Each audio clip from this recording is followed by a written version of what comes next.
ഹബീബായ തങ്ങള് ആവശ്യപ്പെട്ടാൽ നിക്കാഹിന് നിന്നുകൊടുക്കൽ ആ പെണ്ണിന് നിർബന്ധം.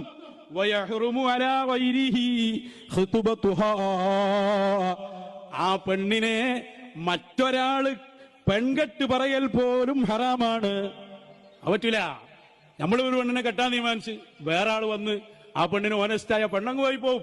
എന്നാൽ ഹബീബായ തങ്ങള് ആഗ്രഹിച്ച പെണ്ണിനെ എന്ന് പറഞ്ഞാൽ അതിന്റെ സാധ്യത പറയാണ്. ഹബീബായ സല്ലല്ലാഹു അലൈഹി വസല്ലം തങ്ങളുടെ ഹക്കിൽ അത്രയും നിർബന്ധമാണ്. വേറൊരാൾക്ക് ആ പെണ്ണിനെ കെട്ടാൻ തീരുമാനിക്കാൻ പോലും പാടില്ല. കെട്ടൽ പിന്നല്ലേ. മാത്രല്ല കേട്ടോ, യജിബു അലാ സൗജിഹാ ത്വലാഖുഹാ. ഒരു ഭാര്യയും ഭർത്താവും കൂടി ഇങ്ങനെ പോവാ. അപ്പൊ ഹബീബായ സല്ലല്ലാഹു അലൈഹി വസല്ലം പറഞ്ഞു ഓളാടന്നോട്ടെ. ഹബീബായ തങ്ങളെ കെട്ടാൻ ആഗ്രഹിച്ചു പോയാൽ ആ ഭർത്താവ് ത്വലാഖ് ചൊല്ലൽ നിർബന്ധമാണ്. ത്വലാഖ് അപ്പ ചൊല്ലിക്കൊള്ളും. നല്ല ഒന്നാവല ശരീഅത്ത്. ഒരു നിക്കാഹിന്റെ വിഷയം എടുത്താൽ തന്നെ എത്ര പറയാണ്ട്. ഇത്തരം ഉസ്താദുമാരാണ് സമൂഹത്തെ തെറ്റിദ്ധരിപ്പിക്കപ്പെടുന്നത്. പലപ്പോഴും പല മതങ്ങളും, ഇസ്ലാം മതമാണെങ്കിലും ക്രൈസ്തവ മതമാണെങ്കിലും ഹൈന്ദവ മതമാണെങ്കിലും ജൈന മതമാണെങ്കിലും ഏത് മതങ്ങളായാലും അതിലേക്ക് അയക്കപ്പെട്ട പ്രവാചകന്മാർ പറഞ്ഞിട്ടുണ്ടായിരുന്നു വളരെ സത്യസന്ധമായിട്ടുള്ള കാര്യങ്ങളായിരുന്നു. പലപ്പോഴും ഇദ്ദേഹത്തെ ഒരു ഉസ്താദ് എന്ന് പറയാൻ പറ്റുമോ എന്നറിയില്ല. കാരണം അത്രയ്ക്ക് വിടുവാഴ്ത്തവും ഒരിക്കലും ഇസ്ലാമിൽ ഉള്ള യഥാർത്ഥമായിട്ടുള്ള ഹദീസുകളിലോ ഖുർആനുകളിലോ, കാരണം ഇസ്ലാം പിൻപറ്റുന്നത് ഹദീസിനെയും ഖുർആനിനെയും ഒക്കെയാണ്, അതിൻ്റെ പിൻബലം പോലും ഇല്ലാത്ത, യാതൊരു അടിസ്ഥാനവുമില്ലാത്ത വളരെ വിഡ്ഢിത്തപരമായിട്ടുള്ള കാര്യങ്ങൾ പുലമ്പുമ്പോഴും ഇതിനെ കേട്ട് അതിന് കയ്യടിക്കാനും അതിനു വേണ്ടിയിട്ട് വലിയ സമ്മതിക്കാനും അതിനെ ഏറ്റെടുക്കാനും കുറേ വിഡ്ഢികളായ കുറേ അണികളും ഉണ്ടെങ്കിൽ ഇത്തരം സാഹചര്യങ്ങളാണ് യഥാർത്ഥത്തിൽ സമൂഹത്തിൽ പല മതങ്ങളെയും തെറ്റിദ്ധരിപ്പിക്കപ്പെടുന്നത് എന്ന് നമ്മൾ മനസ്സിലാക്കണം. ഇദ്ദേഹത്തെ പോലുള്ള പകുതി മാത്രം പഠിച്ച കുറച്ച് മൊയ്ലിയന്മാരുണ്ട്. ഇവരൊക്കെ തന്നെയാണ് ഇതിനൊക്കെ തെറ്റിദ്ധരിപ്പിക്കപ്പെടുന്നത് എന്ന് ആദ്യം നമ്മൾ മനസ്സിലാക്കണം. ഇവരൊക്കെ തന്നെയാണ് പലപ്പോഴും ഇത്തരം യുക്തിവാദികൾക്ക് അവസരങ്ങൾ ഉണ്ടാക്കി കൊടുക്കുന്നതും യുക്തിവാദികളെ വളർത്താനുള്ള സാഹചര്യങ്ങൾ ഉണ്ടാക്കുന്നതും എന്നും നമ്മളെ സമൂഹം മനസ്സിലാക്കണം. പലപ്പോഴും ഇത്തരം സാഹചര്യങ്ങളെ നമ്മൾ ഒരിക്കലും അംഗീകരിക്കാൻ പറ്റാത്ത സാഹചര്യങ്ങളാണ്.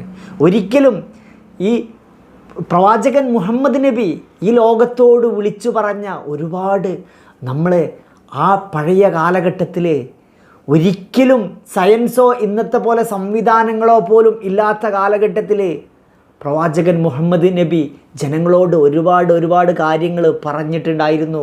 അതെല്ലാം ഖുർആനിൻ്റെയും ഹദീസിൻ്റെയും അടിസ്ഥാനത്തിൽ മാത്രമായിരുന്നു എന്ന് ഇന്നത്തെ ജനത ചിന്തിക്കുമ്പോഴും എത്രയോ വലിയ ചിന്താഗതികളായിരുന്നു പ്രവാചകൻ മുഹമ്മദ് നബി സല്ലല്ലാഹു അലൈഹി വസല്ലമയുടേത് എന്ന് നമ്മൾ ചിന്തിക്കേണ്ടിയിരിക്കുന്നു. ഇത്തരം വിഡ്ഢികളായ ചില മുസ്ലിയാക്കന്മാർ പറയുന്നതല്ല യാഥാർത്ഥ്യം എന്നുകൂടെ മറ്റുള്ള മതസ്ഥരുകൂടെ മനസ്സിലാക്കും എന്നുള്ള വിധത്തിലൂടെയാണ് ഞാൻ ഇതിനെക്കുറിച്ച് സംസാരിക്കുന്നത്. പലപ്പോഴും ഇതേപോലെ തന്നെ ക്രിസ്തുവിനെ സംബന്ധിച്ചിടത്തോളം മറ്റുള്ള മതങ്ങളിലേക്ക് അയക്കപ്പെട്ട പ്രവാചകന്മാരെ സംബന്ധിച്ചിടത്തോളം അവിടെയും ഇതുപോലെ വിഡ്ഢികളായ കുറച്ച് പുരോഹിതന്മാർ പലപ്പോഴും ജനങ്ങളെ തെറ്റിദ്ധരിപ്പിക്കപ്പെടാറുണ്ട്. ഇത് പലപ്പോഴും അണികൾക്ക് അറിയില്ല എന്നുള്ളതാണ് ഏറ്റവും വലിയ യാഥാർത്ഥ്യം. എന്തെങ്കിലുമൊക്കെ വിളിച്ചു പറയുന്ന വിഡ്ഢിത്തരപരമായ നിലപാടുകൾ പലപ്പോഴും വലിയ അപകടങ്ങളും വലിയ ആഘാതങ്ങളും സൃഷ്ടിക്കുന്നുണ്ട്. പലപ്പോഴും യഥാർത്ഥ ഇസ്ലാമിൻ്റെ നന്മ നിറഞ്ഞ മുഖം നല്ല നിലയിൽ കാണിച്ചു കൊടുക്കാൻ വേണ്ടി ഒരുപാട് പുരോഹിതന്മാർ നിലവിൽ കഷ്ടപ്പെടാറുണ്ട്. ആ സമയത്തൊക്കെ ഇത്രയും വിഡ്ഢികളായ അണികളും വിഡ്ഢിയായ ഒരു നേതാവും ഉണ്ടെങ്കിൽ ഇത്രയും വലിയ കഷ്ടപ്പെട്ട് ഇസ്ലാമിനെ പരിചയപ്പെടുത്തുകയും അല്ലെങ്കിൽ മറ്റ് ക്രൈസ്തവ മതത്തെയും മറ്റുള്ള മതങ്ങളെയൊക്കെ പരിചയപ്പെടുത്തുന്ന സമയത്ത് ഇത്തരം വിഡ്ഢികളാണ് ഇതിനൊക്കെ തെറ്റിദ്ധരിപ്പിക്കപ്പെട്ടുകൊണ്ട് അവർ ചെയ്യുന്ന നല്ല കാര്യത്തെ കൂടെ ഇല്ലായ്മ ചെയ്യുന്നത് എന്നുകൂടെ നമ്മൾ മനസ്സിലാക്കണം. എവിടെയോ വായിച്ച ഒന്നോ രണ്ടോ പകുതി വായിച്ച മുറി അറിവുമായിട്ടാണ് ഇദ്ദേഹം പുലമ്പുന്നത് എന്നുകൂടെ നമ്മൾ മനസ്സിലാക്കണം. ഇത് ഒരു ചെറിയ കാര്യമല്ല. പലപ്പോഴും ഇസ്ലാം ലോകത്തോട് വിളിച്ചു പറയുന്നത് ഏറ്റവും വലിയ സ്നേഹത്തിൻ്റെയും സൗഹാർദ്ദത്തിൻ്റെയും മനുഷ്യത്വത്തിൻ്റെയും കാരുണ്യത്തിൻ്റെയും കാര്യങ്ങൾ മാത്രമാണ്. അതുമാത്രമായിരുന്നു പ്രവാചകൻ മുഹമ്മദ് നബി സല്ലല്ലാഹു അലൈഹി വസല്ലം മുന്നോട്ട് കൊണ്ടുവന്നിട്ടുണ്ടായിരുന്ന ആശയങ്ങളും യഥാർത്ഥമായ സത്യങ്ങളൊക്കെ. ഇതിനൊക്കെ പലപ്പോഴും മുറിവേൽക്കുന്ന രീതിയിൽ ഇന്നത്തെ ലോകം ചിത്രീകരിക്കപ്പെടുന്ന ചില സാഹചര്യങ്ങൾ സൃഷ്ടിക്കപ്പെടുന്നത് ഇത്തരം വിഡ്ഢികളായിട്ടുള്ള വിടുവാഴ്ത്തം വിളിച്ചു പറയുന്ന ഇത്തരം മൊയ്ലിയന്മാരിൽ, പ്രത്യേകിച്ച് ഇത്തരം മുസ്ലിംമാരെ നമ്മൾ എല്ലാവരെയും ഒരുപോലെ കാണരുത്. ഒരുപാട് അറിവുള്ള മഹാന്മാരായിട്ടുള്ള മുസ്ലിയാക്കന്മാരുണ്ട്. അവർക്കൊക്കെ ഇദ്ദേഹം എന്ന് പറയുന്നത് ഒരു തലവേദനയാണ്. ഇദ്ദേഹത്തെ പോലുള്ള ആളുകളെ നമ്മൾ മാറ്റി നിർത്തിയിട്ടില്ലെങ്കിൽ പലപ്പോഴും എല്ലാ മതങ്ങളിലും ഇത്തരം മനുഷ്യരുണ്ടാവും. ഇവരൊക്കെ നമ്മൾ മാറ്റി നിർത്തിയിട്ടില്ലെങ്കിൽ നമ്മളെ സമൂഹത്തെ ഒരു തെറ്റായ ചിന്താഗതികളിലൂടെ കൊണ്ടുപോകും എന്നുള്ള കാര്യം കൂടെ നമ്മൾ മനസ്സിലാക്കണം.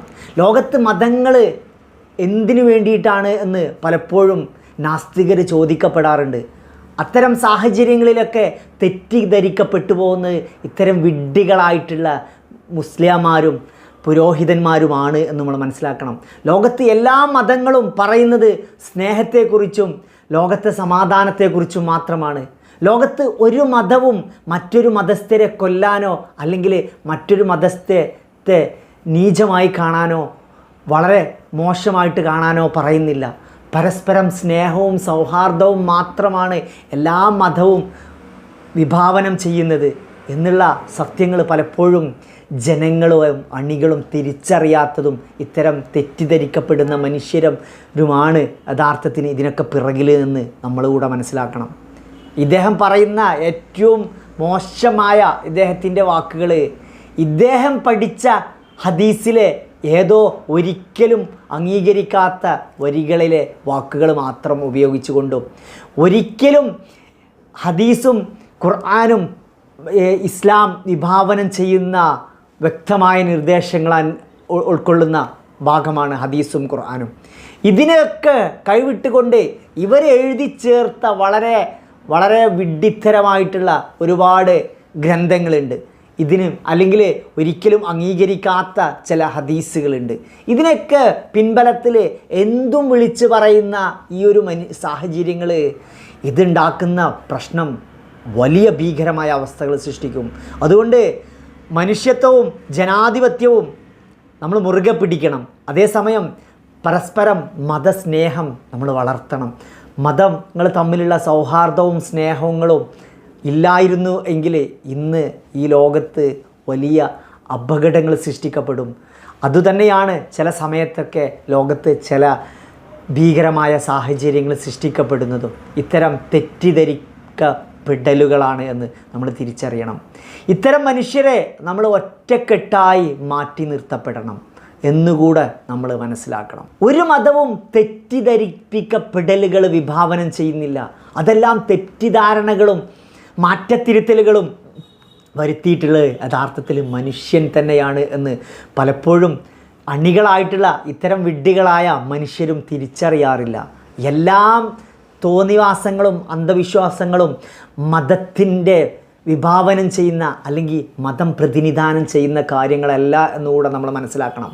മതത്തിൻ്റെ ചട്ടക്കൂടുകളും മതത്തിൻ്റെ ചിന്താഗതികളും ഉള്ളതുകൊണ്ടാണ് പലപ്പോഴും റിലീജിയസ് ആയിട്ട് ജീവിക്കുന്നത് കൊണ്ടും കൂടെയാണ് പലപ്പോഴും മനുഷ്യത്വവും അതേപോലെ സൗഹാർദ്ദവും കാരുണ്യമൊക്കെ ഇന്ന് ലോകത്ത് നിലനിൽക്കുന്നത് എന്ന് പലപ്പോഴും ഇന്നത്തെ യുവതലമുറ തിരിച്ചറിയാറില്ല എന്നുള്ള കൂടെ നമ്മൾ തിരിച്ചറിയണം.